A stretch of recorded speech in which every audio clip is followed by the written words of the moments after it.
اب میں اکیلا بندہ اگر فیلڈ میں پرفارم کر رہا ہوں تو مجھے کیسے پتہ چلے گا میرے جسم میں بھی جو تبدیلیاں آ رہی ہیں یہ ہارٹ اٹیک ہے؟ میں اکیلا ہوں، ان کو میں نے ریکور کیسے کرنا ہے، لڑائی کیسے کرنی ہے اس کے ساتھ؟ آپ ڈائٹ کس طرح کی لے رہے ہیں، آپ کا ایٹنگ ہیبٹس جو ہیں وہ بڑا میٹر کرتی ہیں، اور اگر اس میں کوئی بہت زیادہ چینجز آتی ہیں تو فوری طور پہ آپ اپنے ڈاکٹر سے مشورہ کریں، ان چیزوں کو اوائڈ کیا جائے اور نیچرل چیزوں کی طرف آئیں۔ لیفٹ سائڈ میں آپ کی چیسٹ میں پین ہو سکتا ہے، آپ کی مڈ میں۔ جی ناظرین، میں اس وقت موجود ہوں THQ کھاریہ میں۔ آج کی ہماری مہمان شخصیت ڈاکٹر ظفر مادی صاحب میرے ساتھ موجود ہیں۔ وہ یہاں پہ MS ہیں، کچھ 2-3 میجر جو بیماریاں ہیں ان کے حوالے سے ڈسکس کرنا چاہ رہے ہیں۔ ڈاکٹر السلام علیکم۔ جی وعلیکم السلام۔ ڈاکٹر صاحب بہت شکریہ، آپ نے ٹائم دیا، بہت شکریہ، تھینک یو سو مچ۔ اچھا مجھے سب سے پہلے یہ بتائیے گا کہ اب میں اکیلا بندہ اگر فیلڈ میں پرفارم کر رہا ہوں تو مجھے کیسے پتہ چلے گا میرے جسم میں بھی جو تبدیلیاں آ رہی ہیں یہ ہارٹ اٹیک ہے، اور اس کی نشاندہی کیسے میں کر پاؤں گا؟ دوسرا، میں اکیلا ہوں، ان کو میں نے ریکور کیسے کرنا ہے، لڑائی کیسے کرنی ہے اس کے ساتھ؟ کہ جو ہارٹ اٹیک ہے نا، اس کے لیے بہت ساری چیزیں ہیں جو آپ کو وقت سے پہلے کچھ انڈیکیشنز ہوتی ہیں۔ ایج فیکٹر بہت بڑا فیکٹر ہے اس میں، آپ کا فیملی ہسٹری ہے، آپ کا لائف سٹائل ہے، آپ ڈائٹ کس طرح کی لے رہے ہیں، آپ کا ایٹنگ ہیبٹس جو ہیں وہ بڑا میٹر کرتی ہیں۔ یہ ساری چیزیں ہوتی ہیں، اور اس میں میری آپ کو جو آپ کہہ رہے ہیں ایٹ دا اسپاٹ تو بعد کی بات ہے، اس سے پہلے میں کچھ آپ کے توسط سے بتانا چاہوں گا کہ اب جو ہمارے ایک تو لیونگ سٹائل اور ایٹنگ ہیبٹس، اس حوالے سے بہت ضروری ہے کہ آپ اپنا ٹائم ٹو ٹائم ایک تو لیب ٹیسٹ لازمی کروائیں، آپ اپنا لپڈ پروفائل کروائیں، اور اگر اس میں کوئی بہت زیادہ چینجز آتی ہیں تو فوری طور پہ آپ اپنے ڈاکٹر سے مشورہ کریں۔ اور اس سے بھی زیادہ امپورٹنٹ بات یہ ہے کہ آپ اپنے کھانے پینے میں جو آپ آج کل ہماری ہیبٹس بنتی جا رہی ہیں، بہت زیادہ فرائڈ چیزیں ہیں، جنک فوڈ ہے، آئلی چیزیں ہیں، باہر کے کھانے ہم بہت زیادہ کھاتے ہیں، ان چیزوں کو اوائڈ کیا جائے اور نیچرل چیزوں کی طرف آئیں۔ ویجیٹیبلز کا استعمال، فروٹس کا استعمال زیادہ کریں، ہیلدی لائف سٹائل، تو دیٹ از ویری امپورٹنٹ۔ اپنی لائف میں ہم ایکسرسائز اپنی ہیلتھ کے لیے وہ امپورٹنٹ ہے، اس کو ہم شامل رکھیں۔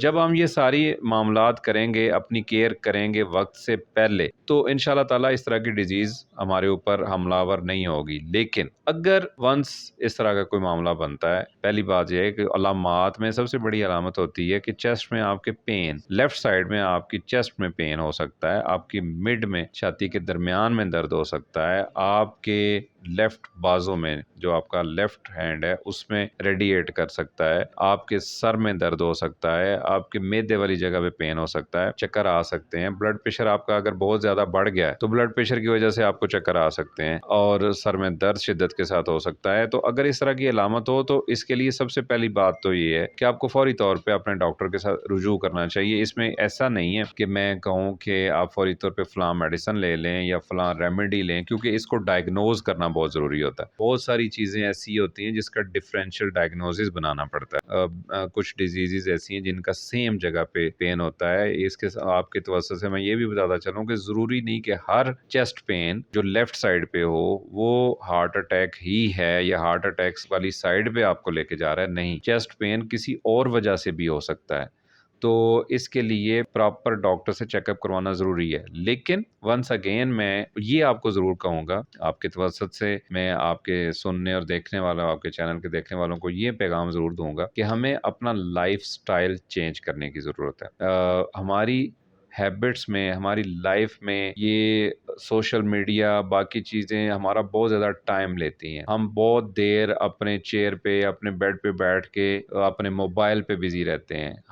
ہم لوگ اپنی ایکسرسائز کو چھوڑ چکے ہیں۔ کھانا کھانے کے فوراً بعد بستر پہ جا کے سو جانا یہ ہماری روٹین بن چکی ہے۔ صبح اٹھ کے ایکسرسائز نہ کرنا یہ ہماری روٹین بن چکی ہے۔ تو اگر ہم تھوڑا سا ہیلدی لائف سٹائل اپنائیں گے تو ہم لوگ اس طرح کی ڈیزیز سے بچ سکتے ہیں۔ اچھا، آپ نے خوراک کی بات کی، فوڈ کی بات کی۔ عموماً ہم نے کافی فیملیز کو ایسے دیکھا ہے خالی پیٹ چائے کا استعمال کرتے ہیں یا کولڈ ڈرنکس پیتے ہیں، تو اس کے کیا نقصانات ہو سکتے دیکھیں، یہ کافین اور کاربونیٹڈ لیکوڈز جتنے بھی ہیں، اس میں جتنے بھی کولڈ ڈرنکس ہیں، ڈبے والا جوس ہے، یہ ایسی چیزیں ہوتی ہیں جن کو پریزرو کرنے کے لیے اس میں کافی کیمیکلز ڈالے جاتے ہیں۔ آپ نے دیکھا ہے کہ وہ بہت سارے لمبے عرصے تک وہ چیزیں پریزروڈ رہتی ہیں، محفوظ کر کے رکھی جاتی ہیں اور خراب نہیں ہوتی، تو اس میں کیمیکلز ڈالے جاتے ہیں۔ یہ والے جو کیمیکلز ہیں یہ اسٹمک کے لیے کوئی بہت اچھی چیز نہیں ہے۔ میں خالی پیٹ کی بات تو بہت ہی زیادہ ڈینجرس ہے. آپ کا اسٹمک سینسٹیو ہے, اگر آپ اس طرح کی چیز خالی پیٹ پئیں گے تو ڈیفینیٹلی وہ جو اسٹمک کی وال ہے اس کو جا کے ڈیمیج کرے گا.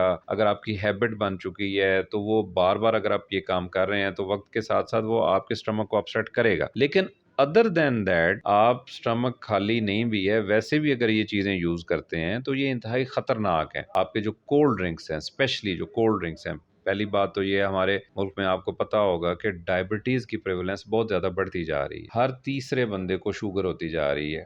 جو ڈیٹا ابھی آ رہا ہے اس کے اکارڈنگلی ایج کے ساتھ ہر تیسرے بندے کو ڈائبٹیز ڈائگنوز ہو رہی ہے. یہ رف سی ایک فگر میں آپ کو بتا رہا ہوں. تو اب اس کی ریزن کیا ہے؟ ہماری خوراک میں اب ان چیزوں کی بہتات ہو گئی ہے. ہم کولڈ ڈرنکس اور جوسز بہت زیادہ پیتے ہیں. کولڈ ڈرنکس میں شوگر بہت زیادہ ہوتی ہے. کاربونیٹڈ واٹر کے علاوہ, کیمیکلز کے علاوہ, اس سے بھی خطرناک چیز جو ہے وہ شوگر ہے اس کے اندر جو بہت زیادہ ہوتی ہے. جو جوسز ہیں ان کو بھی اسی طرح پریزرو کرنے کے لیے کیمیکلز اور شوگر کا استعمال بہت زیادہ کیا جاتا ہے. تو یہ ہمیں ڈائبٹیز کی طرف لے کے جا رہی ہے, بلڈ پریشر کی طرف لے کے جا رہی ہے, ڈسلیپیڈیمیا ہماری وہ سچویشنز کریٹ کی جا رہی ہیں جو الٹیمیٹلی وجہ بنتی ہیں ہارٹ اٹیک کا. اس میں سی وی اے ہو جاتا ہے, ڈائبٹیز ہو جاتی ہے, مطلب ہم پری ڈائبیٹک سچویشن میں چلے جاتے ہیں جو الٹیمیٹلی پھر پراپر ڈائبٹیز بن جاتی ہے. ڈاکٹر صاحب, نوجوان نسل کو آخر میں پیغام دینا چاہیں؟ نوجوان نسل کے لیے پیغام میرا یہی ہے کہ ہم لوگ, میں ریپیٹ کروں گا اپنے ہی اسٹیٹمنٹ کو, کہ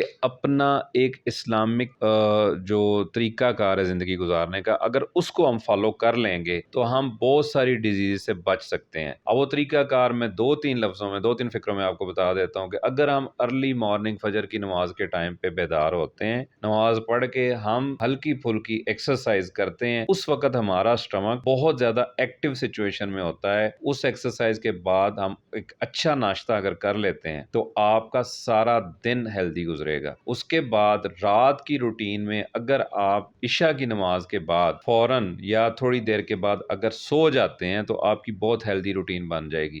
یہ کام اگر آپ کر لیتے ہیں, فجر کی نماز اور عشاء کی نماز کو اگر آپ فالو کر لیتے ہیں, فجر کی نماز کے ٹائم پہ اٹھ کے ایکسرسائز کریں اور عشاء کی نماز سے پہلے کھانا کھا کے نماز پڑھنے کے بعد اگر آپ اپنے بستر پہ جا کے سو جائیں تو آپ بہت ساری بیماریوں سے بچ جائیں گے. رادر دین کہ آپ 12 بجے تک اگر اپنے سوشل میڈیا آپ دیکھتے رہیں گے یا مختلف جو بھی آپ یوز کرتے ہیں اپنے موبائل پہ, تو definitely with the passage of time آپ کو ایک ہیلدی زندگی سے بہت دور لے جائے گا. اور ارلی ایج پہ جو ڈفرینٹ ٹائپس آف ڈیزیز اب ڈائگنوز ہونا شروع ہو گئی ہیں, ہم لوگ بہت پریشان ہو جاتے ہیں جب ہم دیکھتے ہیں کہ بہت ارلی ایج پہ لوگ ہائپر ٹینشن کے پیشنٹ بنتے جا رہے ہیں, بلڈ پریشر کے مریض بنتے جا رہے ہیں, شوگر کے مریض بنتے جا رہے ہیں, اور بہت ساری ڈیزیز. اوبیسٹی ہمارے بہت زیادہ ملک میں بڑھتی جا رہی ہے, وقت کے ساتھ ساتھ موٹاپا بہت زیادہ بڑھتا جا رہا ہے. تو اگر ہم چند ایک ان اصولوں کو, میں بہت لمبی چوڑی بات نہیں کر رہا, لیکن یہ چند ایک اصول بھی اگر ہم اپنا لیں گے تو اس سے بھی ہمیں بہت فائدہ ہوگا. ڈاکٹر صاحب بہت شکریہ,